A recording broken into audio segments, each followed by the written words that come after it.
Welcome to the Kayla Ambrose Show. I'm your host and your travel guide to the other side, Kayla Ambrose. Welcome back to another episode. For those of you that are getting to know me, I'm what's known as a wisdom teacher. I teach the ancient wisdom teachings from the mystery schools that were once taught in ancient Egypt and Greece and other cultures like that still continue today. I'm also an author. I've written 6 books. I podcast and I teach online at my website exploreyourspirit.com, where you can take live courses with me. You can take pre-recorded courses and study at your own pace. You can learn about psychic ability and intuition, how to see auras, intuitive interior decor, because I'm also an interior designer. You can learn about wise woman wisdom, the old ways moving around the calendar as it goes around the earth cycles. Lots and lots of study on there. You can read the blog, a little bit of everything. Sign up there for my free newsletter so that you'll always be in touch with what's going on. But today, welcome back to a new episode. And today I'd like to talk about the fall equinox coming up and what I call the giving season. So, the equinoxes and the solstices are big markers of time on the earth plane. And the fall equinox is one where we have celebrated the harvest and now we're preparing for winter to come. And we see the changes first in the fall. Now, back in the old days, and still with certain crops, there's a cycle that goes with that with the earth, where there are certain crops that you plant in the fall underground, and they lay dormant there for a while as they do what they do deep in the earth's rich soil in order to bloom in the spring and then fully prosper in the coming summer. So you do your due diligence at a time. You plow those fields, you sow, and like the old saying goes, you reap what you sow. So we look at this at a conscious level, following the earth energy, and we realize we can do this within ourselves as well, in our mind, body, and spirit. If you have certain goals that you want to meet, you can take this time, which is an especially astute time to work on your intellect. It's why we naturally think about fall and going back to school. We are often more studious at this time. And I don't know if there's a study that's been done about this, but I bet more is learned, more knowledge, and some of the best work by students and others is done in that first back to school session in the fall into the winter, where the second half of the school year, when spring blossoms and all of that, I think people lose a lot of their focus on their studies. So I think the fall semester is always much more powerful as far as what you learn intellectually. Understanding that where you are today as an adult, you can then take that information and think about ideas and goals and wishes and dreams that you want to manifest into the new year, what you'd like to bring into being, and keeping with the cycles of the earth, that would be at the spring equinox, which is in March. So this is a good time right now to write down those goals, to think about them, and to bury them within you, to plant them there where they have time to germinate in the rich soil of your thoughts and ideas and your inner energy. You don't act on them now because we're at a time of the year where we're starting to slow down. We're in a season where each day we get closer to winter. So the days get shorter, the daylight gets shorter, and we're supposed to be more in a receptive phase, in a yin phase. And then After spring equinox, we're heading into summer. That's our yang energy. That's our fire. That's our take action. And when you follow the cycles of the earth and give yourself that balance, it can be a lot more successful and abundant for you if you follow these beautiful natural cycles that were created that are kind of a guide for us here on earth of what we should be doing. We've gotten away from a lot of that with wanting our more now, that we've really gotten out of tune with what nature wants to teach us. So today, if you want a strawberry, it doesn't matter what day of the year it is. You can probably find a strawberry at your grocery store, even if it's not strawberry season. Now, if you're a foodie, you're going to know that strawberry's not going to taste the same. It is not going to taste as good versus if you've had strawberries when they're really in season. And I mean this for all fruits, all vegetables, everything. When they're in season, nothing tastes as pure and ripe and delicious and amazing. And you can really taste the difference when you're getting strawberries and they're out of season and they're being flown in from somewhere else in the world, and just that long passage of time to get them here. They do, and you can get them, but it's not the same. So it used to be we ate with the seasons. We'd eat things like winter squash and root vegetables that lay dormant in certain ways and were ready for us in the fall to eat. Pumpkins and things like that. And lighter greens and other vegetables in the spring and summer that was their season. So we used to be much more in harmony with this, which was actually better for the body and better for the mind and spirit to kind of honor that energy. So think about that going forward, the food that you're imbibing with that. And is it at the full energy? Or should you try to maybe shift around what you're eating, which vegetables and fruits and things, and how does it feel when you connect them with their right season, with the time that they're supposed to be ripe?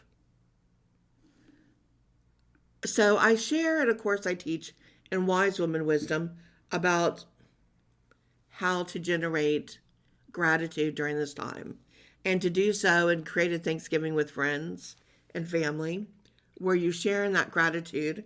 You give thanks for the harvest you've received. And the harvest is what you've learned this year, the knowledge and the wisdom. And everyone has had something to teach you. Even some things that have been what we would call negative. There's been something to teach you. If it's negative things at work, it's there for a reason to show you something. It's trying to show you that something's not harmony there. Something's not right. Or maybe you're not at the right place. Maybe it's time for you to go, but you have trouble with change and that feels scary. So things get harder at work, almost pushing you out. Maybe it's with relationships and you have to look at friendships or your marriage or relationship to see if things are working or not working and what you need to adjust or go restore or put energy into or reevaluate to see what needs to be done to see if that relationship or friendship has value and what worth you're going to assign to it, and then how much time, energy, and commitment you're going to give to see that relationship come back and thrive. Maybe it's a health challenge and your body is telling you things. And so you have to listen to your body and see what needs to be adjusted there to see how to make it grow stronger and to be in touch with that connection. So whether it's happening in mind, body, or spirit, pay attention beyond just being upset that it's happening. Push through that. Push through that emotional pain and search to find the deeper meaning so that you can course correct. And that's a lot about what the fall equinox is about. Looking into that, reviewing, and setting a new course for the new year. This is also the giving season. This is the time where the light on earth feels a little dimmer each day as we head to the darkest day of the year at winter solstice. And so it is a time to find the joy in giving. And that's because this is how we spread light. This is how we engage with the light and spread love, spread positive energy, spread the good. And so in the giving season, we find the joy of giving to others, which is a great joy. If you want to know if you're feeling like you're on the path spiritually, one of the ways to test this is to see how you feel when you're giving to another. Does it excite you more than giving to yourself? Does it excite you so much to see the joy on someone else's face, knowing you got them something they really like, or that you thought about them, or the excitement of seeing how they're going to react to it? In order to receive anything ourselves, we have to give to receive. But if you're only doing that, if you're only given to receive, the universe you can't cheat, you can't play tricks with. It'll know if you're doing that, just like, oh, well, I'm going to give, $10 because it comes back, tenfold, and so I'll get $100. You can't really cheat and have that energy. You have to do it for the joy of giving. And there's all types of giving that you can do. And so it's the giving season where we give of our time, our energy, financially, so many different ways. And we start this at the fall equinox, and it goes through till the end of the year. It brings joy. And when we can connect with this with empathy, that's where the greatest joy of giving comes from. Because what we say, and this is an old Buddhist teaching, to find your happiness in other people's happiness. Find your joy in other people's joy. So if it's a time where you feel down, where you feel like nothing good is happening for you, where you feel like, what did I do, this dark cloud over me? I feel in such a low, in such a slump. If you find yourself in that, get to giving. Because giving will bring that joy. And it stops the focus on yourself. And it has you thinking about other people. And if you find that's not feeling good to you, if you struggle with jealousy, envy, you're jealous that someone else has this, and you're like, why would I want to give them anything? They have everything. Why would I want to give them that when I want that? Then you really need to go start back again at the basic level of your studies as a wisdom teaching, as a wisdom student, and see where you're at with that and review your ego, your thoughts, and what you're really doing there. But if you've been working on yourself, you want to give to others because it makes you happy. You find joy in their joy. And so if it's a time that things are down for you, it's actually how you dig yourself out of that hole, is you begin to give to others, and it gives you such joy. It's like a helium balloon raising you up higher and higher and higher while you feel greater. And while you're doing that, you're spreading the good, spreading the love, and spreading the positive. When you have empathy with that, then you're understanding someone's inner pain and turmoil. So you can be sympathetic. You can hear someone's tale of woe. You can hear someone's sad story and be like, oh my gosh, that's terrible. I really sympathize with them.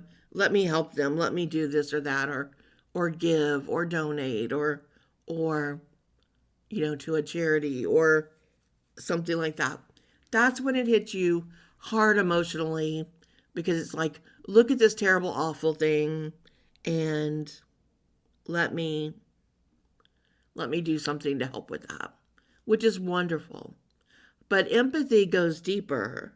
It's understanding someone's inner pain. And those people usually don't let you see it the same way. They're not going to be the victims that you see on TV, the people that are, just suffered a huge loss in some way, a natural disaster or things like that, where you're like, oh my gosh, let me do something to help with that. These are people that are just going along doing the best they can, and something happens. Or something doesn't happen, but they're just facing a lot. They're just going through a lot. And sometimes you're going to want to give to people because you see that and you want to help them. And sometimes, even more joyful, you want to give to someone just because it's fun. Just because you love them, you know them, and you see something and you're like, oh, I know so-and-so would love that. There's nothing wrong. They don't need anything to pick them up emotionally or energetically. But it's just the empathetic joy of knowing I see this. I know this person would love this. I want to share that love and that thought. I'm going to get it and give it to them and make them smile. And those are the best of all because they're just truly heartfelt, empathetic surprises in giving. So I'm known for liking to buck convention. I don't agree with a lot of rules that were made for one reason or another. And I think it's good to shake things up and not get too rigid. As a society, as a culture, when we get too rigid and have too many rules like that, we start getting very judgmental. And then we're like, you're not doing it right. You're not doing it this. It has to be on this date. And that's why I celebrate a giving season, not a day. So I give gifts throughout the season, not just, say, Christmas Day. And I think it is a season of giving. And when you want to give someone something, you should give it to them when you see it and you like it and you want to give it. And that's fine if you enjoy the ritual of opening presents on Christmas Eve or Christmas Day or whatever holiday that you celebrate around that time. But it doesn't mean that has to be the only time. So you could always bring a gift for that event. But there's nothing wrong with giving gifts ahead of time and throughout the season. And sometimes those are even more fun. I like to give gifts earlier than events often because I actually get to kind of share with the person as they open it and be there with them to be in that moment versus when it's a big event like a big baby shower or a big birthday or the big holidays like Christmas. It's overwhelming. There's so many people opening presents. There's so many presents that you really don't get to connect and engage and do the same. So many times as I see family and friends throughout the holidays and they drop by my house, I'll have them open a present early just to have that fun and connect with them and have that joy of giving and the joy of seeing them receive something they like and getting to spend that special time with them. So I urge you to think about how you might change some of what you think are the rules or that they have to be or no, we only open our presents on Christmas morning. Why? Well, because that's the rules. Says who? There are no rules. There's just an agreement which some people have tried to do. But you don't have to follow that. You can create your own rituals with this. So, when I talk about empathy, it's not just empathy for someone who's down on their luck, who's had something bad happen, someone who's struggling, someone who's been hurt. That's important, of course, to have that empathy. But almost everyone has that empathy that if something negative happens to a person, they feel bad. Oh, I'm so sorry. Did you hear about so-and-so? It's not terrible. Most people have that empathy. The goal is a wisdom student. The goal is someone who's trying to consciously awaken, who's trying to grow, who's trying to be more soulful, is to have positive empathy. And positive empathy is about being excited about other people's joy and their good luck, not just having empathy for their pain. So if you know someone and they're like, oh my gosh, I bought a raffle ticket and I won a car. I just won, a Mercedes or whatever. I just won a vacation, to Europe for 3 weeks, or I just won all this money and this, ticket I bought, that you're genuinely happy and excited for them and their good luck. That's called positive empathy, where you're so excited for that person that something wonderful has happened to them. And so it's so good to practice this. And the more we do this and connect with this energy, the more we are weaving the cycles of energy, the cords of energy between all of us as humans. Sometimes we connect with people we know. And when we share that with them, it strengthens our cords. Other times, we may do this with random strangers, someone we see out in the world, and we decide to help them or to do something, or we do a random act of kindness. We buy a cup of coffee or the meal behind us through the drive-thru and pay for it as we drive off. No one will never see that person or meet them, but we've lifted their energy. Maybe we go through a toll booth and we pay their toll. Maybe you hear all these stories at the holidays about someone walking in and paying off all those layaways, right, at Walmart for where people have been trying to get Christmas gifts for their children, and someone walks in and pays off their balance on layaway. All kinds of random acts like that of things you can do. And so when you do that, even with strangers, you are collectively lifting the energy in the global consciousness for all. And so the more we do that, it lifts the energy in the world. The side effect for you, which you may not even be aware of at first, is that science knows this as well. And they've done many studies about this, that the brain secretes dopamine when you're making other people happy. And it actually has that effect on you as well. It can make you giddy. It can make you excited and happy. So as you give, so you receive. But again, you can't cheat that. You can't, well, let me go give something so I'll feel this, dopamine in my system now. It can't work like that. You have to genuinely, heartfelt, truth, be happy for that person. And as you do, then it makes that dopamine flow. So when we say you can't cheat the universe, we also mean as within, so without. You cannot cheat it from your soul inside as well. Your higher self. Your soul knows what's going on too, if you are meeting it or not. But if you are, you're going to feel that happiness and that giddiness inside.